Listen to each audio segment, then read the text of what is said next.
Nous voici à présent à l'université de Graz, en Autriche, où l'on étudie de près cet organe complexe qu'est l'intestin. À nos côtés, le professeur Holzer. Bonjour. Votre spécialité, la neurogastro-entérologie. C'est un mot compliqué, vous nous le traduisez? Oui, neurogastro-entérologie est un terme effectivement un peu barbare. Il est apparu dans les années 1990 seulement. C'est une discipline à cheval entre la gastro-entérologie et la neurophysiologie, c'est-à-dire qu'elle fait le lien entre le cerveau et les intestins. L'intestin possède en effet tout un réseau de neurones connectés entre eux et avec le cerveau. Tout le monde sait qu'il y a des neurones dans le cerveau, mais la présence de cellules neuronales dans l'intestin est une découverte assez récente. Il comprend autant de neurones que la moelle épinière, si ce n'est davantage. Ce qui veut dire que l'intestin est un de nos organes les plus importants? Absolument. C'est un organe essentiel. Nous ne pourrions pas vivre sans intestin. Et son rôle ne se limite pas à la digestion. C'est sa fonction principale, indiscutablement. Mais l'intestin transmet également au cerveau un grand nombre d'informations. Et nous commençons peu à peu à comprendre comment le cerveau exploite ces informations. L'intestin a donc beaucoup à nous apprendre. Mais comment et à quel point agit-il sur nous exactement? L'intestin peut-il réellement agir sur un mécanisme aussi complexe que le comportement? Si oui, c'est qu'il communique forcément avec le cerveau. Intestin et cerveau sont bien sûr séparés, mais les anatomistes savent en effet depuis longtemps que les deux organes sont reliés par une liaison nerveuse, le nerf vague. Il descend du crâne en longeant l'œsophage et se termine dans l'abdomen où une partie de ses nombreuses ramifications entoure l'intestin. Depuis quelques années, le nerf vague est au centre de toutes les attentions. Les découvertes scientifiques se multiplient. Au moins 80% des fibres du nerf vague sont à sens unique, de l'abdomen vers le cerveau. L'intestin envoie donc plus d'informations au cerveau que l'inverse.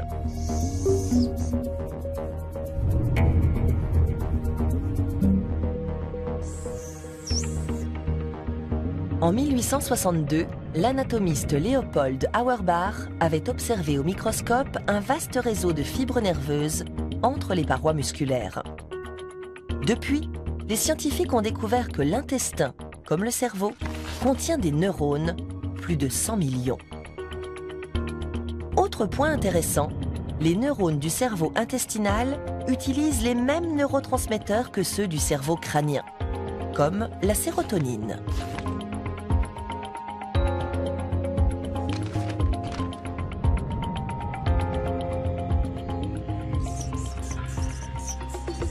L'appareil digestif produit 95% de la sérotonine présente dans l'organisme. Un taux élevé de sérotonine dans le cerveau met de bonne humeur et chasse les idées noires. Il est fort probable que la grande quantité de sérotonine produite dans l'abdomen diffuse aussi dans le cerveau. L'intestin, notre deuxième cerveau? Il n'y a pas que du côté du système nerveux. L'intestin abrite des milliards de bactéries. En plus de contribuer à la digestion, elle sécrète des substances qui pourraient aussi agir sur le cerveau via le sang.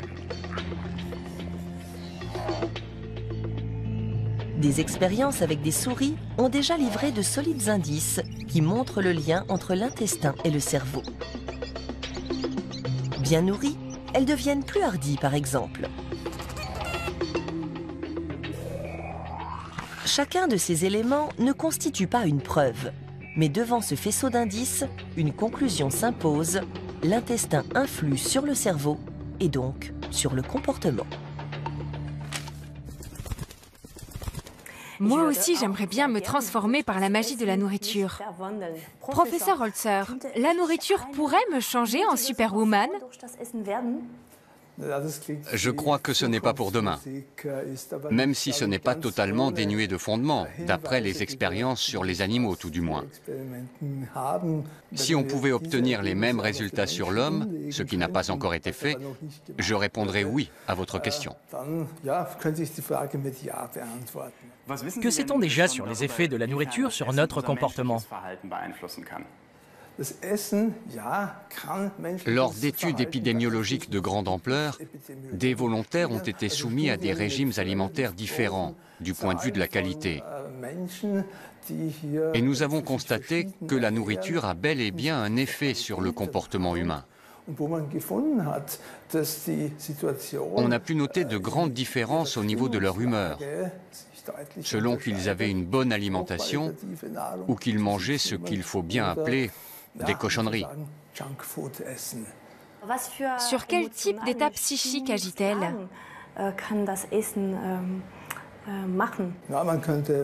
On peut se sentir plus ou moins anxieux. L'anxiété est un trouble très répandu dans la population. On peut être dans un état qui tend plus ou moins vers la dépression. Les expériences sur les souris, tout du moins, montrent clairement qu'on peut observer ce type de modification du comportement. Les variations de comportement, c'est précisément ce que cette installation doit mettre en évidence. Elle va servir de terrain de promenade à 2 souris. La première mange équilibrée, elle est pleine d'assurance et nous flaire avec curiosité. Au tour de la seconde, soumise à un régime malbouffe, elle a peur de nous et se cache immédiatement. Ce sont vraiment 2 souris totalement différentes. La deuxième a même fait sous elle. Comment les bactéries peuvent-elles déclencher la peur? C'est l'une des questions centrales de nos recherches. Comment les bactéries de la flore intestinale peuvent-elles communiquer avec le cerveau? Il y a plusieurs possibilités. Les bactéries intestinales sécrètent des substances qui passent dans le sang et peuvent atteindre le cerveau, par exemple. Elles peuvent aussi agir au niveau des liaisons nerveuses entre l'intestin et le cerveau. Elles peuvent influer sur les hormones intestinales qui passent également dans le cerveau, ou encore interagir avec le système immunitaire qui est très développé dans l'appareil digestif. Ce système immunitaire peut envoyer des signaux au cerveau. Tous ces éléments peuvent déclencher des modifications fonctionnelles dans le cerveau. Et pour le savoir, les expériences sur les animaux sont indispensables? On ne peut pas effectuer ces observations sur l'être humain? Non, ce genre d'expérience ne peut pas être mené sur l'homme. Mais il nous faut parvenir à comprendre quels sont les liens entre les différents éléments. Est-ce qu'il y a un rapport de cause à effet? Les expériences sur les animaux sont indispensables pour répondre à ces questions. Merci beaucoup. Merci. La découverte des liens entre cerveau et intestin, et donc sur le comportement, la santé et la vie, est une découverte assez récente. Oui, autrefois, les connaissances scientifiques étaient beaucoup plus minces, mais l'imagination très fertile. Et chaque culture a inventé ses propres remèdes contre les problèmes intestinaux.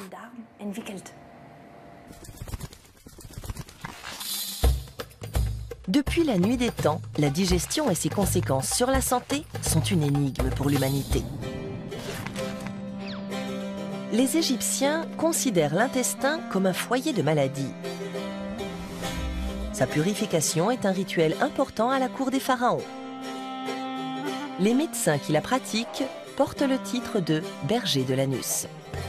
Si la digestion se fait mal, les Égyptiens pensent que des matières néfastes s'amassent dans les vaisseaux comme des bancs de sable. Ils administrent des clystères ou lavements. De l'eau, de la bile de bœuf et des huiles sont introduites dans l'intestin pour le nettoyer. Une méthode d'origine religieuse. L'ibis, oiseau sacré, est censé s'administrer lui-même des lavements avec son long bec recourbé. Comme les Égyptiens, les Grecs de l'Antiquité pratiquent beaucoup le lavement. En revanche, ils n'attribuent plus aux dieux le déclenchement des maladies ou leur guérison. Hippocrate élabore une doctrine rigoureusement rationnelle. Le corps est composé de 4 humeurs, le sang, le flegme, la bile jaune et la bile noire. Le dérèglement de leur équilibre cause des maladies intestinales qui peuvent notamment entraîner des déséquilibres psychiques. Purger l'intestin permet d'éliminer les humeurs en excès et par conséquent de soigner les troubles de l'âme. Le Moyen-Âge bannit la pensée rationnelle de l'Europe. À Rome, le pape met ses excréments dans un os humain et le jette dans le Tibre.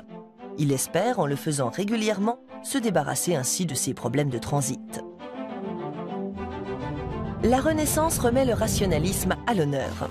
Les connaissances anatomiques progressent, mais le fonctionnement et les troubles de l'estomac et de l'intestin restent encore très mystérieux pour les savants. Louis XIV, le roi Soleil, souffre après chaque repas de redoutables maux de ventre et de ballonnements. Ses médecins lui prescrivent un puissant laxatif, une décoction de poudre de serpent, d'encens et de crottin de cheval. Il se précipite aux toilettes jusqu'à 18 fois par jour. Lui aussi se voit administrer des clystères, des centaines au cours de son règne, et toujours en présence de la cour. C'est un accident qui permet la première véritable observation de la digestion. Près du lac Michigan, aux États-Unis, une balle tirée accidentellement traverse les côtes, un poumon et perfore l'estomac d'un homme. Une aubaine pour le médecin William Beaumont. Le blessé se rétablit en gardant un trou dans l'estomac. Le médecin y introduit de la nourriture et observe la digestion en direct. Il est le premier à montrer que le suc gastrique décompose les aliments. Au XXe siècle, on découvre la flore intestinale. Mais les médecins, y voyant d'abord les symptômes d'une maladie, essaient de l'éliminer avec des lavements et des opérations. Il faudra des années pour comprendre qu'elle est indispensable à la digestion. Autre découverte, l'intestin possède un système nerveux qui contrôle ce processus. Des chercheurs constatent aussi que l'intestin et le cerveau échangent des informations. Malgré ces avancées, la digestion garde sa part de mystère. Plus que jamais, les scientifiques s'interrogent sur l'influence de l'intestin sur notre psyché.